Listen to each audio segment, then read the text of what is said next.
ಜೈ ಹಿಂದ್ ಎಲ್ಲ ನನ್ನ ಡ್ರೈವಿಂಗ್ ಲವರ್ಸ್ಗಳಿಗೆ. ಇಲ್ಲಿ ಬಂದ್ಬಿಟ್ಟು ಡೆಲ್ಲಿ ಪೊಲೀಸ್ನಲ್ಲಿ ಡ್ರೈವರ್ ಹುದ್ದೆಗಳನ್ನ ಕಾಲ್ಫರ್ ಮಾಡಿದಾರ. ಸೊ ಈ ಹುದ್ದೆಗಳು ಬಂದ್ಬಿಟ್ಟು 735 ಹುದ್ದೆಗಳನ್ನ ಕಾಲ್ಫರ್ ಮಾಡಿದಾರ. ಅರ್ಜಿ ಪ್ರಾರಂಭ ದಿನಾಂಕ ಬಂದ್ಬಿಟ್ಟು 24/9/2025 ಅಂತ ಹೇಳಿದ್ದು 15/10/2025 ಒಳಗಡೆ ಆನ್ಲೈನ್ ಮುಖಾಂತರ ಅರ್ಜಿಯನ್ನು ಸಲ್ಲಿಸೋಕೆ ಅವಕಾಶವನ್ನ ಕೊಟ್ಟಿದಾರ. ಇದು ಕರ್ನಾಟಕದವರಿಗೆ ಕೂಡ ಇದರಲ್ಲಿ ಅವಕಾಶ ಇರ್ತೈತಿ. ಇದು ಬಂದ್ಬಿಟ್ಟು 100 ಮಾರ್ಕ್ಸಿನ ಎಕ್ಸಾಮ್ ಇರ್ತೈತಿ. 100 ಮಾರ್ಕ್ಸ್ 100 ಕ್ವಶನ್ಸ್ ಗಳು ಇರ್ತಾವೆ.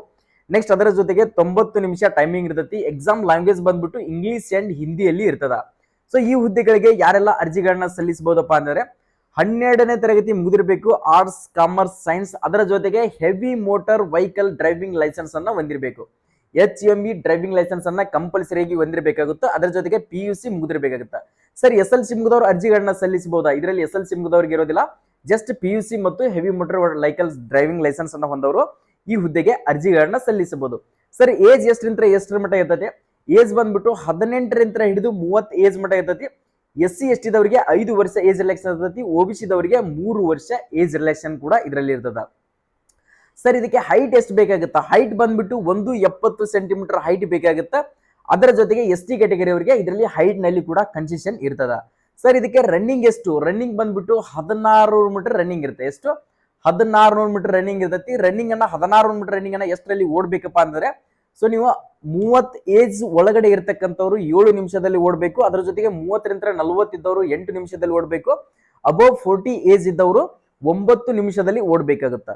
ಸರ್ ಇದಕ್ಕೆ ಹೈ ಜಂಪ್ ಮತ್ತು ಲಾಂಗ್ ಜಂಪ್ ಕೂಡ ಇರ್ತದ. ಅದರ ಜೊತೆಗೆ ನಿಮ್ಗೆ ಡ್ರೈವಿಂಗ್ ಟೆಸ್ಟ್ ಎಕ್ಸಾಮ್ ಕೂಡ ಇರ್ತದೆ. ಡ್ರೈವಿಂಗ್ ಟೆಸ್ಟ್ ನಲ್ಲಿ ಕ್ವಶನ್ಸ್ ಗಳನ್ನ ಕೇಳ್ತಾರೆ ಟ್ರಾಫಿಕ್ ಸಿಗ್ನಲ್ಸ್ ಬಗ್ಗೆ. ಅದರ ಜೊತೆಗೆ ನಿಮ್ಗೆ ಟ್ರೇಡ್ ಟೆಸ್ಟ್ ನಲ್ಲಿ ಕೂಡ ಕ್ವಶನ್ಸ್ ಗಳನ್ನ ಕೇಳ್ತಾರೆ.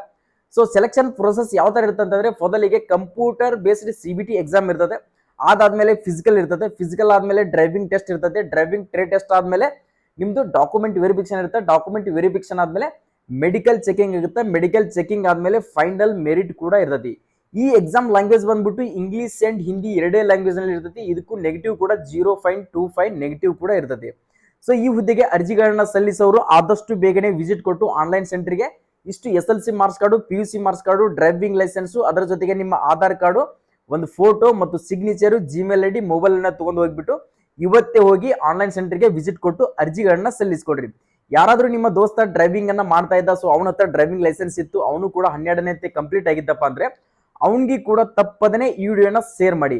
ನೀವು ಇನ್ನೂ ನಮ್ಮ ಫೇಸ್ ಅನ್ನ ಫಾಲೋ ಮಾಡ್ಕೊಂಡಿಲ್ಲ, SLC ಮೇಲೆ ಇರ್ತಕ್ಕಂಥ ಡ್ರೈವಿಂಗ್ ಪೋಸ್ಟ್ ಗಳ ಇನ್ಫಾರ್ಮೇಶನ್ ಬೇಕಾಗಿತ್ತು, PUC ಮೇಲೆ ಆಯ್ತು, ಯಾವುದೇ ಒಂದು ಸ್ಟೇಟ್ ಗೌರ್ಮೆಂಟ್ ಆಗಿರಲಿ ಸೆಂಟ್ರಲ್ ಗೌರ್ಮೆಂಟ್ ಆಗಿ ಕನ್ನಡಿಗರಿಗೆ ಡ್ರೈವರ್ ಹುದ್ದೆಗಳನ್ನ ಕಾಲ್ಫರ್ಮ್ ಆದಾಗ ಇನ್ಫಾರ್ಮೇಶನ್ ಬೇಕಾಗಿತ್ತಪ್ಪ ಅಂದ್ರೆ ನಮ್ಮ ಇನ್ಸ್ಟಾಗ್ರಾಮ್ ಅನ್ನ ಇನ್ನೂ ಫಾಲೋ ಮಾಡ್ಕೊಂಡಿಲ್ಲ ಅಂತಂದ್ರೆ ಆದಷ್ಟು ಬೇಗನೆ